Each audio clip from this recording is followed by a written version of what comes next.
Les événements s'accélèrent en Algérie depuis l'incroyable affaire du général Nasser Djen, un général patron des services secrets algériens qui s'enfuit. Une panique générale. À la fois, les autorités algériennes ont voulu traquer Nasser Djen, mais aussi se prémunir et se protéger contre lui. La présidence de la République pense d'ores et déjà à un projet extrêmement important qui va sceller peut-être le sort de l'Algérie dans les 3 ou 4 années à venir, qui marqueront la crise de succession de Abdelmadjid Tebboune. Le projet de la présidence algérienne et de Tebboune et de son entourage est de présidentialiser la DCSA. D'enlever la DCSA, la Direction Centrale de la Sécurité de l'Armée, du gérant de l'état-major de l'ANP, pour la placer sous l'autorité du président de la République. C'est le service de l'enseignement de l'armée, c'est la police militaire, le service de l'enseignement militaire. Abdelmadjid Tebboune, maintenant, il a compris qu'avec l'affaire Nasser Djen, qu'une partie de l'armée, une partie des services de l'enseignement, une partie des services de sécurité ne lui est pas fidèle. Si la DCSA va te placer sous le coupe de la présidence, déjà là, il a perdu, déjà il est compromis. Donc il y a une crise de confiance va s'installer petit à petit entre Tebboune et Chenguereha. Les deux seront engagés dans une course de survie et la survie de l'un ne peut pas garantir la survie de l'autre. Et il n'y aura pas de place pour tout le monde. Peut-être qu'il n'y aura pas de place pour Saïd Chenguereha et pour Tebboune à la fois. Les événements s'accélèrent en Algérie depuis l'incroyable affaire du général Nasser Djen, d'une affaire qui est digne d'un film américain, d'un film de Hollywood ou d'une série Netflix ou de Amazon Prime. Un général patron des services secrets algériens qui s'enfuit de façon spectaculaire puisqu'il ne laisse aucune trace. Aujourd'hui, encore pour 48 heures pratiquement depuis sa disparition ou depuis sa fuite, il n'a pas disparu, il est en fuite. C'est une chose complètement différente. Quelqu'un qui est disparu, on ne sait pas quelles étaient ses intentions. Quelqu'un qui a fui, c'est qu'on sait qu'il voulait se soustraire à une autorité parce qu'il connaissait son sort, qu'il allait rejoindre une prison infecte une cellule infecte de la prison militaire de Blida. Et la fuite, elle est spectaculaire puisque les autorités algériennes, 48 heures après avoir mis en place un dispositif de surveillance militaire et sécuritaire inédit dans l'histoire de l'Algérie depuis la fin de la décennie noire, des points de contrôle, des forces importantes déployées dans tous les axes routiers autorités du pays, notamment autour de la capitale et ses environs, les 4 ou 5 wilayas du centre du pays, des fouilles minutieuses, des chiens renifleurs, des brigades de la gendarmerie, des brigades de la Direction générale de la sécurité et de la protection présidentielle autour des sites relevant de la présidence de la République, une panique générale. À la fois, les autorités algériennes ont voulu traquer Nasser Djen, mais aussi se prémunir et se protéger contre lui, puisqu'il n'était pas exclu que Nasser Djen soit aussi à la tête d'un groupuscule armé qui aurait pu ou qui pourrait mettre en péril ou tout simplement s'infiltrer ou dans des institutions étatiques névralgiques pour commettre des actes de vengeance contre Abdelmadjid Tebboune qui a voulu qui l'a abandonné, qui a voulu l'emprisonner alors que Nasser Djen l'a servi fidèlement jusqu'au bout. Les événements ne s'arrêtent pas là. Dans les coulisses, l'affaire Nasser Djen a commencé à provoquer des dégâts incommensurables. Mais elle a commencé à laisser des traces indélébiles et elle a commencé à provoquer des changements importants. Nous avons parlé ce matin du limogeage du général Mahrez Djebridi, qui est le patron de la Direction Centrale de la Sécurité de l'Armée. Son remplacement n'a pas été encore décidé officiellement, son remplaçant n'a pas été encore sélectionné officiellement, il devra se faire dans les jours à venir. En ce moment, la DCSA n'a pas de patron, n'a pas de directeur. Mais la présidence de la République, le palais présidentiel d'El Mouradia, avant même de choisir un potentiel remplaçant général Mahrez, la présidence de la République pense d'ores et déjà à un projet extrêmement important qui va sceller peut-être le sort de l'Algérie dans les 3 ou 4 années à venir, qui marqueront la crise de succession de Abdelmadjid Tebboune, parce que l'événement de Nasser Djen, je pense que c'est juste l'avant-première de ce que nous allons connaître dans les 3 ou 4 années à venir, la question d'une crise autour de la succession d'Abdelmadjid Tebboune. Est-ce qu'il va terminer son 2e mandat? Est-ce qu'il pourrait le terminer et qui pourrait le remplacer à la tête de l'État, lui qui fera 81 ans prochainement?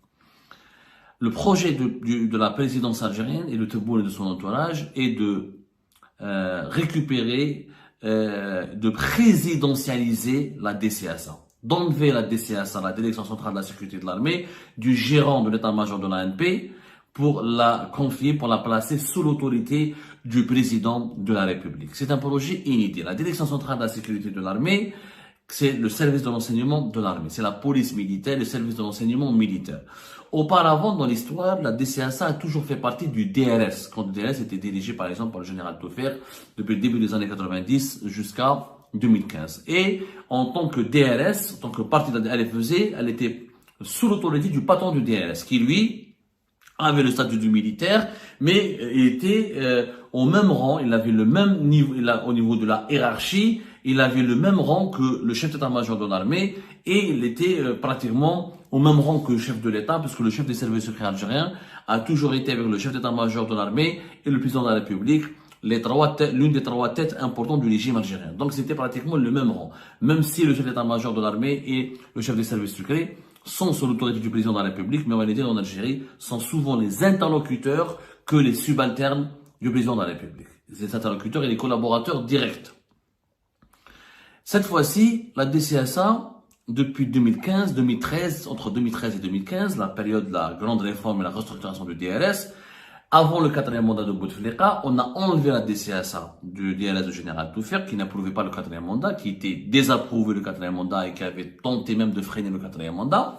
Et on l'a confié à Gaïd Salah, à l'époque, qui était le chef d'état-major de l'armée. Et les autres directions du DRS, qui sont la DGSI, Direction générale de la sécurité intérieure, la DGDSE ou la DDSE, la Direction de la documentation de la sécurité extérieure, et la DGRPT, la Direction générale du renseignement technique, et ont été placées sous l'autorité de la présidence de la République. Renseignement militaire au sein de l'état-major, les autres directions des services secrets confiées à la présidence de la République, et on a détruit, on a fait exploser, imploser de l'intérieur le DRS, on a mis à la retraite le général Toffer. Vous connaissez ce qui s'est passé après, la retraite du général Toffer en 2015 et une période de pouvoir absolu du clan Bouteflika jusqu'à l'affaire de la cocaïne du port d'Oran où Gaïd Salah, le pôle de Gaïd Salah, après le dessus, est devenu le pôle de pouvoir le plus important jusqu'aux événements du Hirak de février 2019. Aujourd'hui, Abdelmadjid Tebboune, dans le sillage de ce scandale, et vu les défaillances, Abdelmadjid Tebboune et son entourage veulent profiter des défaillances constatées et pour le moment des défaillances étonnantes, parce qu'effectivement, on ne sait toujours pas comment Nasser Djen a pu fuir. Et il a certainement bénéficié d'importantes complicités au sein de la DCSA qui était chargée de le surveiller et de le surveiller de près, puisqu'il était placé dans une résidence, il était assigné à résidence et dans une résidence surveillée, il était sous l'autorité de la DCSA en attendant qu'il soit présenté au tribunal militaire de Blida en vue de son emprisonnement. Les défenseurs, donc cette histoire de Nasser Djen, la présidente de la République veut la retourner en sa faveur en imposant une réforme qui va obliger Saïd Chinguereha, le chef d'état-major de l'armée nationale et populaire, et l'état-major de l'armée, à accepter de se séparer de la DCSA pour qu'elle soit confiée et dirigée par la présidence. Il faut savoir qu'en Algérie, le président de la République est aussi le ministre de la Défense nationale et le commandant des forces armées. Ceci dit, quand un service de sécurité ou une autorité militaire ou civile est placée sous les ordres de la présidence, ça signifie que le directeur de cabinet du président, les conseillers du président, le secrétaire général du président peuvent directement commander ou travailler ou communiquer avec cette autorité et avec cette entité. Et elle va donc échapper au contrôle de l'ensemble des autres composantes du pouvoir algérien. Et l'objectif de Tebboune et son entourage maintenant, comme ils ont eu extrêmement peur par rapport à ce qui s'est passé hier, l'affaire de Nasser Djen, comme ils ont eu peur d'une tentative de coup d'État, parce qu'on l'a dit tout à l'heure, j'ai pas dit qu'il y a eu une tentative de coup d'État. Moi, j'ai dit qu'il y a eu une peur. Qu'Abdelmadjid Tebboune a vraiment eu peur, lui, ses conseillers et son entourage, et y compris Saïd Chinguereha, il a eu peur hier que Nasser Djen ne se soit pas enfui pour aller s'établir à l'étranger, mais qu'il se serait enfui pour monter un groupuscule, et qu'un groupuscule ou un groupe d'hommes armés serait d'ores et déjà opérationnel pour passer à l'action, perpétrer des actions armées et mobiliser, fédérer autour de lui un certain nombre d'éléments issus de toutes les institutions sécuritaires et militaires pour ensuite enclencher une dynamique qui pousserait qui inciterait vers un coup d'État et un renversement du pouvoir de Tebboune. C'est pour ça qu'hier, il y a eu un dispositif de surveillance et de sécurité énorme autour de la résidence d'État, de la résidence où habite Abdelmajid Tebboune Ben Agnoun, autour du club des Pins et surtout autour du palais présidentiel d'El Monadia. L'objectif n'était pas uniquement, je le rappelle hier, l'objectif hier, le 18 septembre 2025, n'était pas uniquement de traquer, de tenter de retrouver Nasser al-Djen, mais c'était aussi de protéger Tebboune et les lieux importants du pouvoir d'une quelconque opération d'infiltration qui pourrait favoriser ou donner naissance, ou donner lieu plutôt, à un début d'un coup d'État et d'un renversement du pouvoir. Donc, pour éviter que le scénario de Nasser al-Djen ne se reproduise, et pour essayer de neutraliser, parce que maintenant la présidence a la peur, Abdelmajid Tebboune, maintenant il a compris qu'avec l'affaire Nasser al-Djen, que une partie de l'armée, une partie des services de renseignement, une partie des services de sécurité ne lui est pas fidèle. Elle ne lui est pas loyale. Parce que pour aider Nasser al-Djen à s'enfuir, l'assister et l'accompagner ou s'allier avec Nasser al-Djen pour lui permettre de s'enfuir, c'est contester directement la légitimité d'Abdelmajid Tebboune et son pouvoir tyrannique. Aujourd'hui, il y a une véritable contestation. Aujourd'hui, Abdelmajid Tebboune n'est plus perçu comme un dictateur et un tyran par la population. Il est malheureusement perçu comme étant un tyran et un dictateur par des éléments et des officiers des forces armées qui n'acceptent plus la politique qu'il mène, à savoir emprisonner tout le monde, se débarrasser de tout le monde, déboulonner tout le monde et mettre en prison les officiers et les généraux à n'importe quel moment pour n'importe quoi, juste pour les neutraliser leur pouvoir de nuisance et juste pour s'assurer qu'ils ne lui feront pas de l'ombre et qu'ils se retourneront pas contre lui un jour, alors que Nasser al-Djen a servi fidèlement Tebboune. C'est ce qui est grave. Et on l'analysera dans une prochaine émission pour que vous devez comprendre l'erreur fatale. Tebboune, avec l'affaire Nasser al-Djen, il a commis une erreur extrêmement grave, qui risque de lui coûter cher sur le plan politique, parce que Nasser al-Djen n'a jamais été un anti-Tebboune. Nasser al-Djen était l'un des adorateurs de Tebboune. C'était son bouclier armé. C'est comme si quelqu'un va se débarrasser de son propre garde du corps, alors que son garde du corps était sa muraille, c'est son véritable protecteur. Donc, pour éviter un scénario bis, parce que là, Nasser al-Djen s'est enfui. Maintenant, qu'est-ce qui va garantir qu'à la prison militaire de Blida, il n'y aura pas d'autres évasions, que d'autres officiers sous enquête pourront aussi s'enfuir, ou que si Nasser al-Djen, par malheur, s'il n'a pas quitté le pays, et s'il se retrouve encore sur le territoire algérien, peut-être qu'il nourrit l'idée de préparer une contre-offensive, peut-être qu'il y a des réseaux qui se constituent, des groupes qui se constituent pour passer à l'attaque. Il y a une véritable panique. D'ailleurs, je pense que ni demain, ni après-demain, peut-être que le dispositif sécuritaire qui a été mis en place pour traquer Nasser al-Djen et protéger Abdelmajid Tebboune et les sites de la présidence et les sites névralgiques du pouvoir algérien, je pense que ce dispositif risque de durer plusieurs jours, jusqu'à même une semaine. Parce qu'ils sont pas du tout sereins. Ils ne dorment pas tranquillement la nuit. Parce qu'ils savent pas qu'est-ce qui se passe. Tebboune n'a pas compris ce qui se passait. Il n'arrive pas à comprendre, lui et son entourage, comment Nasser al-Djen il a pu s'enfuir. Il sait très bien que Nasser al-Djen est une tête brûlée, que c'est un excellent militaire, un excellent agent des services secrets, qu'il pourrait se retourner contre lui, qu'il pourrait poser des actions, qu'il pourrait mettre en place des actions armées. Est-ce qu'il veut juste fuir le pays pour aller à l'étranger? Qu'est-ce qu'il va faire depuis l'étranger? Est-ce qu'il veut mettre en place un plan est-ce qu'il y a un plan ou un plan secret pour renverser Tebboune? Et en ce moment, le pouvoir algérien est dans une forme de paranoïa. Pour justement atténuer cette paranoïa, Abdelmajid Tebboune et son entourage ont établi une feuille de route qui est d'enlever, de reprendre la main ou de prendre la main ou de dominer et d'imposer leur pouvoir sur de mettre la main sur la DCSA. Et comme ça, c'est Chingreha, le chef d'état-major de l'armée, ni les militaires perdront toute capacité et de manœuvre d'action, parce que l'armée ne restera que la gendarmerie nationale, qui relève du ministère de la Défense nationale. Si la DCSA va être placée sous la coupe de la présidence, ça veut dire que tous les services de renseignement, que tous les services de sécurité les plus importants, à l'exception de la gendarmerie, comme la DGSN, comme la DGSI, comme la DDSE, en plus de la DCSA, seraient commandés directement par la présidence, ce qui affaiblirait et déséquilibrerait les rapports entre la présidence et l'état-major de l'armée. Et là, moi, j'étais à la place de Saïd Chingreha, je pense que je devrais me réveiller. Parce que là, si la DCSA, si ce projet aboutit, selon nos investigations, et selon nos recherches, l'entourage de Tebboune lui a soufflé à l'oreille le nom d'un général qui s'appelle le général Mahi. Qui est ce général Mahi? Moi, je n'ai pas d'idée claire, je n'ai pas d'idée très précise. Pour le moment, on est en train de mener l'enquête, on n'a pas, pour vous mentir, on n'a pas d'informations détaillées sur ce personnage.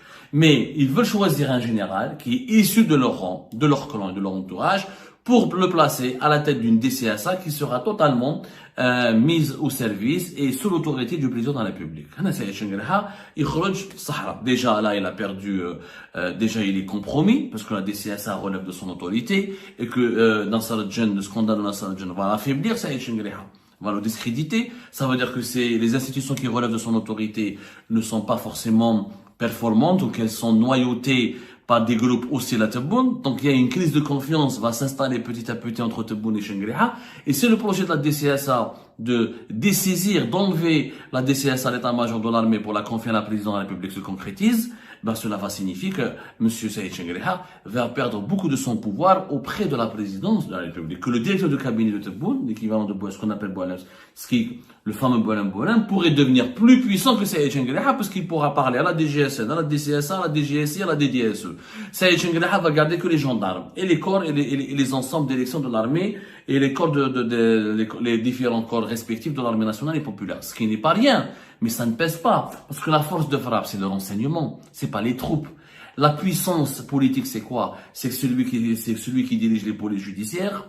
Celui qui a la police judiciaire, c'est elle qui a la capacité d'enclencher des enquêtes et de procéder à des arrestations. C'est pas les troupes de l'armée nationale et populaire qui pourront faire ça. Et c'est les institutions qui auront l'info. Celui qui a l'information, celui qui a la donnée, celui qui a les données, c'est celui qui va avoir le plus de pouvoir.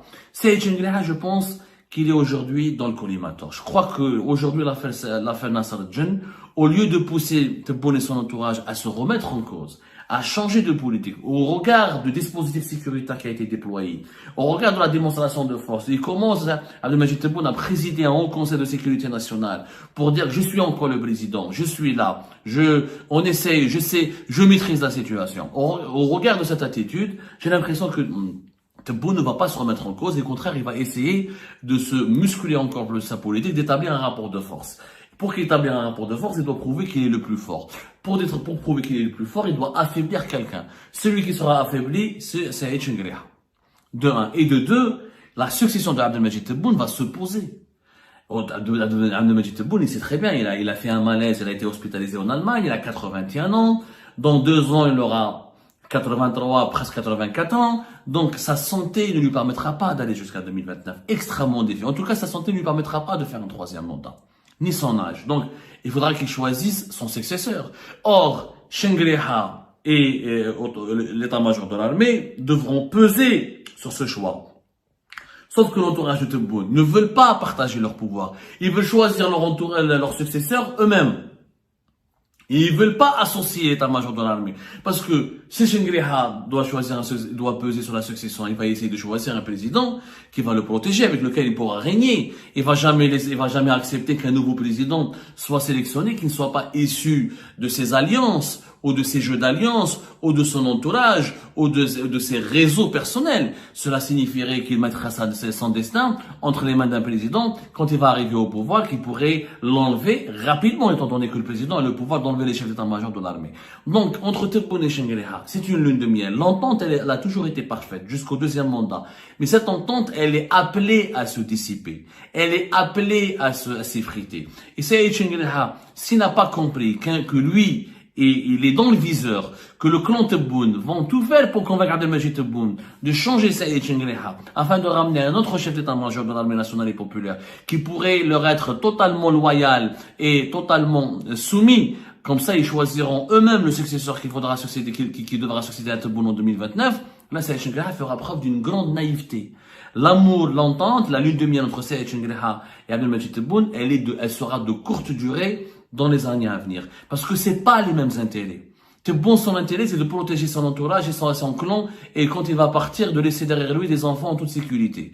Et pour cela, la famille Tebboune et son clan et ses amis voudront choisir leur propre président. Saïd Chengrha, c'est pas les mêmes intérêts. Saïd Chengrha veut aussi pérenniser son pouvoir, assurer, protéger les arrières de ses enfants, de sa famille et de ses collaborateurs. Parce que c'est très bien que s'il meurt comme Gaï Salah, ou si un malheur lui arrive, ses enfants, ses proches et son entourage seront démantelés et massacrés, comme ce fut le cas avec le Gaï Salah. Quand il est mort, il a laissé son entourage totalement à la merci du nouveau puissant chef d'état-major. Donc les deux n'ont pas les mêmes intérêts. Les deux seront engagés dans une course de survie, et la survie de l'un ne peut pas garantir la survie de l'autre.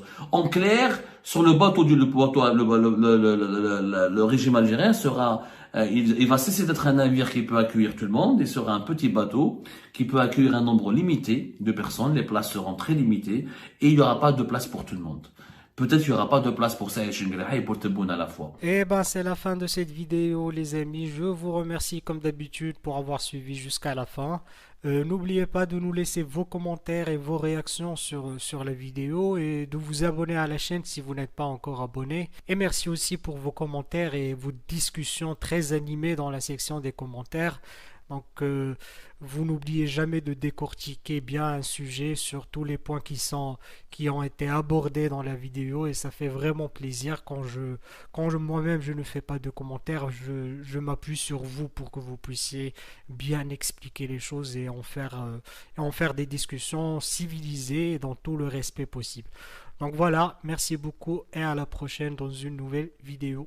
Au revoir.